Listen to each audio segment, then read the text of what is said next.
Good evening. This is Pastor Tommy, and PastorTKCards is my channel. I just wanted to get on here this evening, just share a little bit about myself and my story in the baseball card collecting hobby. Yes, I am a pastor, and that's the one true calling on my life, but everybody needs a good hobby. And over the last 6 months or so, I've really connected strongly again with my love for collecting.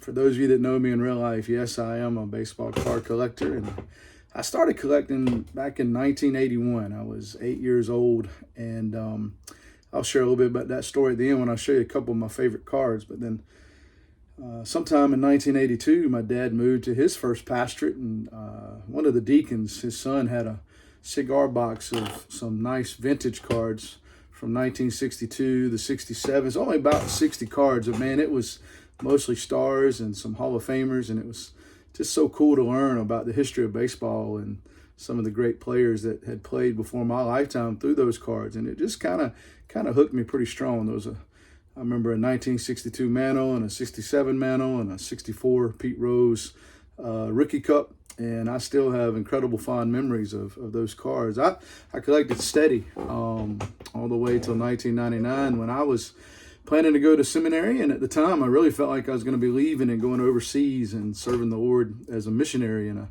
another country, but that wasn't the plan that God had for me. But I sold almost everything I owned in preparation for that, including my baseball card collection, which was tough, but I really couldn't take that overseas and didn't figure I'd be able to hold on to it. And so every card I had up to that point, I sold, except for one 1990 Fleer factory set, which had been given to me as a gift sometime recently before that, and just didn't feel like I should sell that quick after it had been given to me as a gift. I got married in 2003 to my wonderful wife, and in 2005 we had children, and I just decided that I was going to start building the flagship set again every year from that point forward. And from 2005 to 2015 with my daughter and then my son, I collected heavy. I bought cases of every Series 1, Series 2 update, Topps Chrome, and even a few other things. I opened and collected an incredible amount of cards. And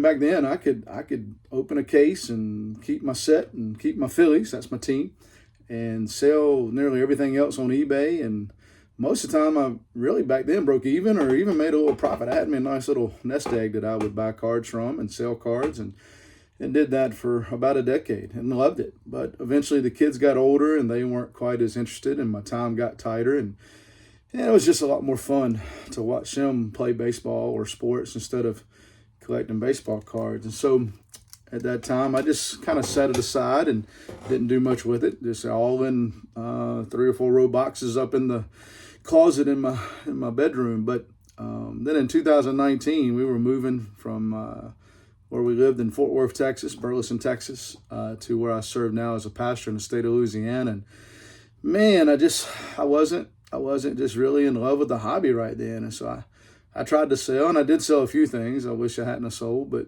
looking back on it, but I had just lost that fervor, and really didn't want to carry all of it on that move. But most of it made it to Louisiana, but again, it just got kind of stuck up in the top of my closet and not really doing anything with it. And after the move in 2019, then there was COVID, and every once in a while I'd pull some cards down and kind of look through them. I had a box of just some of the key rookies from sets. I still had some of my 70s sets, some of my 80 sets, and mostly all the 90s and 2000s all the way up through 2015. And I'd look at them occasionally, but I wasn't really all that interested.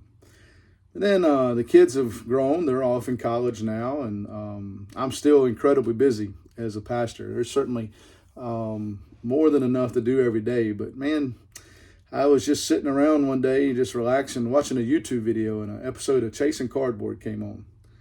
And I had heard a few things during COVID that the sports card market had gone, really wild and those kind of things. And I got caught up in a couple episodes of Chasing Cardboard, and there was just something that just really reignited in me my love for the hobby, my love for the game, my love for baseball cards. And the reason I really started collecting was just that I love the players. I love the the sport. I love watching baseball. It's just, I know a lot of people think it's a slow game, but there's nothing in the world I'd rather do than watch a baseball game with my family or with my dad, and other than tell people about Jesus. But so I dug those things out of the closet, and then I realized that from 05 to 15, I had pretty decent collection that was somewhat valuable. But really what I had was not my passion, and I began learning more about the hobby. Man, I didn't know anything about graded cards. I had never owned a graded card in my life until I started back. I've got a few now, and I still trying to figure out how I feel about that. And I went to a local card shop, and I went to a show up a little bit north of me, and man, I just learned quick this hobby is a whole lot different than what it was.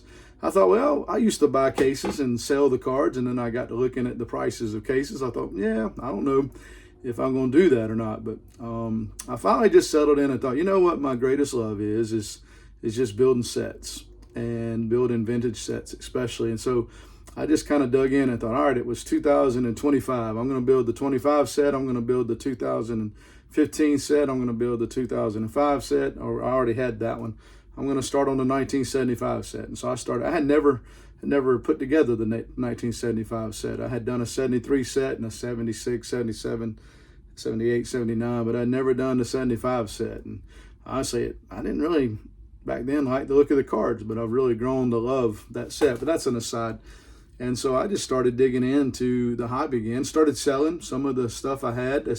Had autographs and game used and just cards that I had kept that I liked that I didn't sell when I was collecting. And, a lot of those base cards, some of the rookies have done pretty well, and now they're retiring, like Kershaw and other guys that I was able to sell a good bit of what I had, and really built me a nest egg and just started digging back in. And man, I just found that I enjoyed the hobby.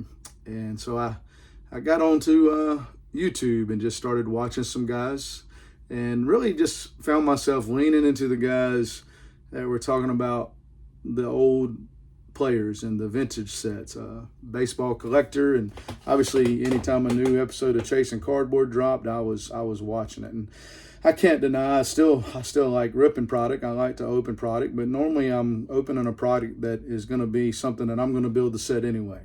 And I do try to move some of the stuff along on eBay to try to offset some of the costs, but it's just fun for me to do that, and that's not going to be the primary focus of my collecting. But man, I'm back in. I'm back in full-fledged. I love this hobby.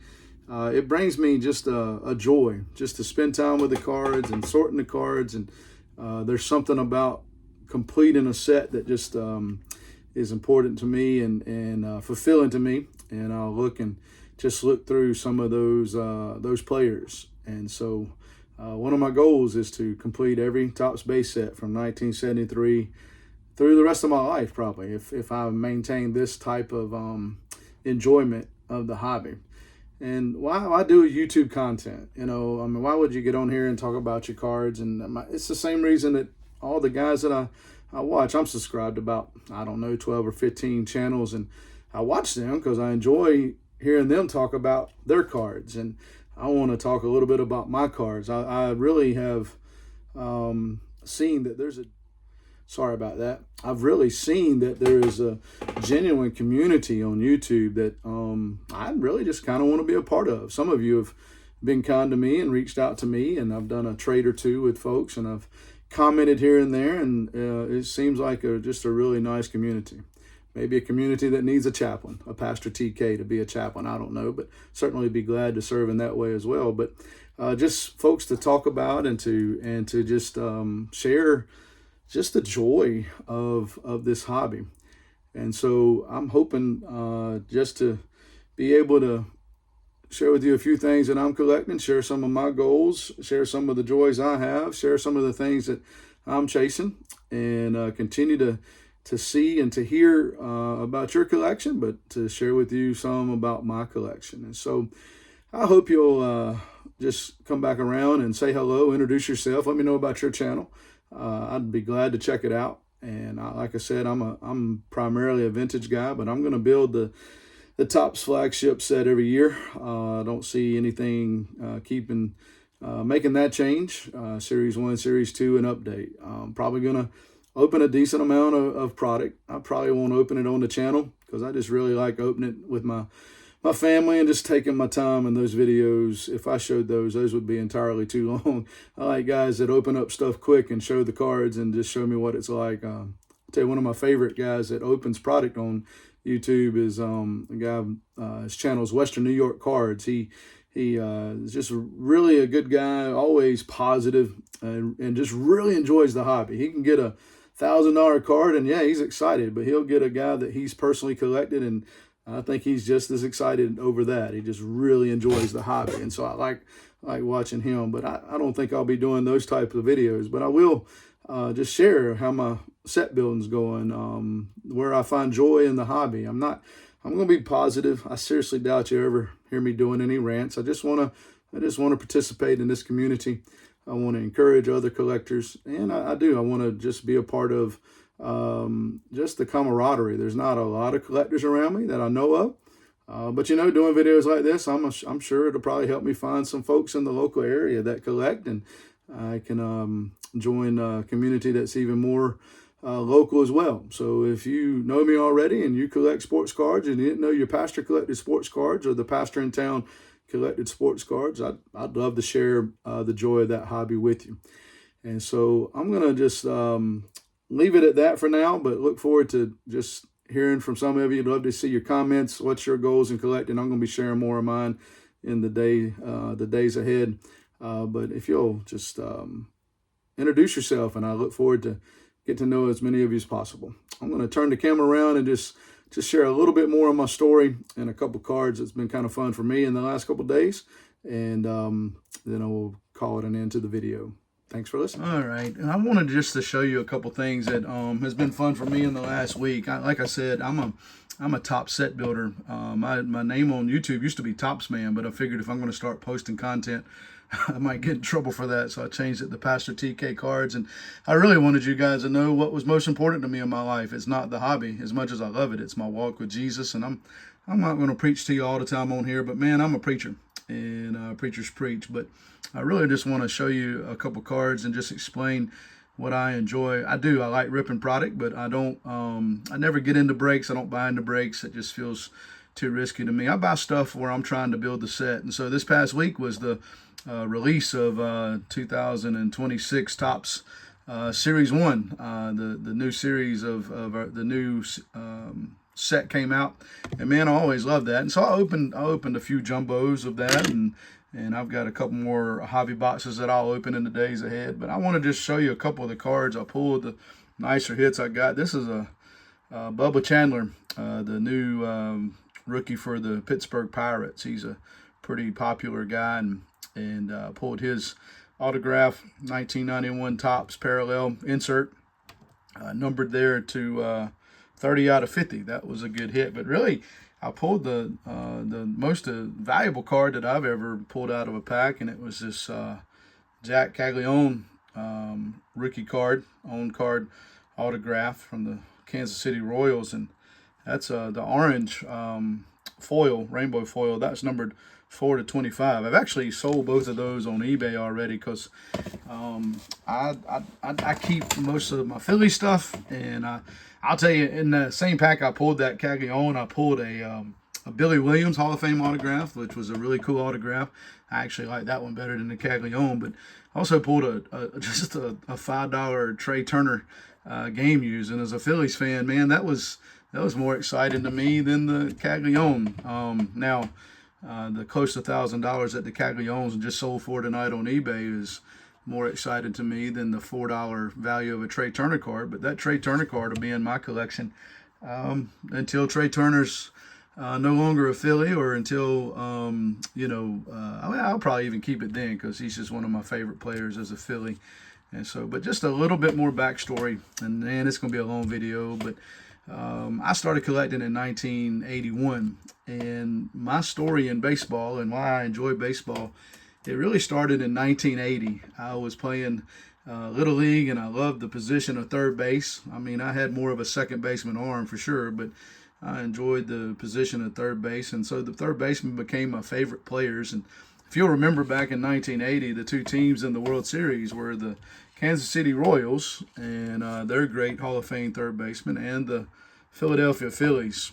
And so it's really the first World Series I remember watching and caring about. And man, I thought, man, those are two of the greatest third basemen in the league. And I decided right then and there, whoever won that World Series, that was going to be my team. And so I've enjoyed the ups and downs of being a Phillies fan for all these years. But man, these cards are just a few of the cards I have that aren't Topps brand, because this was the first set I remember seeing any cards. Now, if I had to choose now, I like the 1981 Topps better than the 1981 Donruss. But when I see these cards, there's just a feeling of nostalgia in my childhood, and just good memories that come up. My love of baseball, and my joy of being a Phillies fan, and sometimes my misery of being a Phillies fan. But so a lot of what you'll hear about that I collect, it revolves around building sets and Topps, but a lot of it's going to be just anything to do with the Philadelphia Phillies as well. And Mike Schmidt would, if you were to ask me who my favorite player is, I think the easy answer there is Mike Schmidt. And so you'll see a lot about Mike Schmidt in my videos in the days ahead. So just wanted to share a couple things, give you a little insight about the things that I enjoy about the hobby, and look forward to sharing more with you in videos to come. Have a good evening. Hope to hear from you soon.